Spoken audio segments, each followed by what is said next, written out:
But moving on to the primary market action, Niva Bupa Health Insurance opens for subscription on November 7th with the price band fixed between 70 to 74 rupees a share. Company is looking to raise 2200 crore rupees, fresh issue of 800 crore rupees and an offer for sale of 1400 crore rupees. In fact, my colleague Yash Jain spoke to Krishnan Ramachandran, who is the MD and CEO, along with Vishwanath Mahendra, who is the CFO at Niva Bupa Health Insurance. Listen in. Health insurance is a very, very exciting opportunity, and for the company to be here in its life stage is very, very exciting for all of us. Now, to answer your question, we in Niva Bupa, our purpose is to give every Indian the confidence to access the best health care. So obviously we want to invest in growth, and the objective of this capital raise, which is ahead of time, you're absolutely right, is to make sure that we are sufficiently funded, to take care of the next phase of our growth. That's why we are raising this capital ahead of time, and we want to make sure that we are in a position to weather any shocks like COVID. But broadly, the idea is to fund growth. Very, very excited about health insurance in India. Okay, just to throw some numbers here, about 800 crore is what gets used towards solvency improvement. Where does that take the solvency to from the current 2.4 times? To very bluntly put this question to you, a lot of investors, analysts are also speaking about the fact that the fresh issue part of the IPO is only so that it does not look like the company is wanting to give an exit to a few of its existing investors. How would you respond to that? So look, the two selling shareholders are True North, Fettleton and Bupa. Bupa is a very, very long-term shareholder. The only reason there is an offer for sale from their side is to accommodate FII headroom. There's been very healthy demand from the FIIs, and as you know, insurance has a 74% cap. So the only reason they are selling is to accommodate FII headroom. True North is a private equity fund. They are into the fifth year of their investment. So it is logical and natural that they look to taper down their investment in this vehicle. So that's the True North part of it. But let me repeat, 800 crores is for the company to fund growth in the very, very exciting health insurance opportunity. Where does that take the solvency to? It should be comfortably about 3 to start with, Yash. As far as the IPO for Niva Bupa is concerned, that is coming at about 6.2 times price to book value. Your listed peer, that is Star Health Insurance, that company trades at about 4.7 times price to book value. And these are FY24 numbers.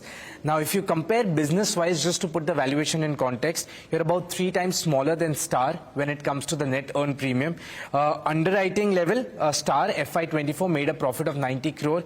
You had a loss of about 410 crore rupees. You're 4 times smaller than Star when it comes to operating profit. PAT, you're 10 times smaller than Star. Combined ratio, Star was at 96.67%. You were at 98.79%. My simple question, keeping the financials in context and the size in context, is that why do you think Niva Bupa should get a valuation higher than Star Health Insurance, considering they're the market leader and much bigger than you on most of the counts? Sure, Yash. So, Yash, we have to see all these metrics in the context of growth. So if you see compare the growth rate of Star, you mentioned about Star or industry growth rate as such, and compare with us, you will see a stark difference. And let's say price to book value. This is important metric, but this is not the sole. Then you talked about combined ratio also. That also has implication of growth. When you are growing at faster rate, your expenses are higher. Right. So as your book matures, you get operating leverage and economies of scale. So we have been guided by our bankers to valuation which makes a fine balance between the value which is given to existing shareholders who are exiting, as well as the value to incoming shareholders. It's a very fine balance, and we have been guided to value which is fair to both the set of shareholders. Okay. And Yash, if I might add one point to what Vishwanath said, in early January, Bupa came in and became the majority shareholder, as you're aware. And the price that they came in was 74 rupees. So close to 11 months out, we're holding the same price. So therefore, we believe that this price offers great value to any potential incoming investor who's looking to come into the company. The base is smaller. Yeah. The growth is very strong in the last 3 years, as I was looking in the RHP as well. I have two questions for you here. One is, how soon do you see yourself reaching that annual net earned premium of about 10,000 crore rupees? Because you are right now at about 3,800 crore rupees. That was FY24. How soon do you see yourself reaching that annual net earned premium of 10,000 crore rupees? And second question, at what point do you see growth normalizing for yourself? What will be that normalized growth, considering the industry is growing at about 20 to 23 to 25%? What will be the normalized growth for you? At what point does it come in, premium-wise as well as time-wise? What we believe is health insurance has huge potential. Industry is growing at a robust rate of high teens, which it will continue. And like Mr. Krishnan talked about, our aim is to grow higher than industry and increase our market share. In terms of the ingredients that go into growth, right, which is making great products for customers, and our products are market-leading products. Investing in distribution expansion, whether that's agency, direct-to-consumer, digital, banks, we will continue to invest.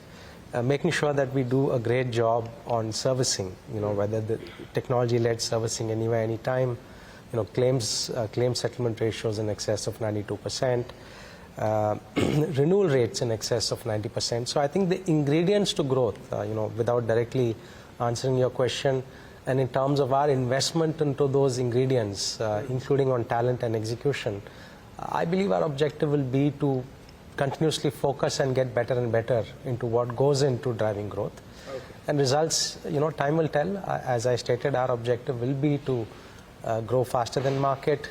Our purpose is to make sure that every Indian, has the confidence to access quality healthcare. You spoke about one very important point, that the objective will be to grow faster than the market. FY24, your NEP grew at about 43%, if I'm not wrong.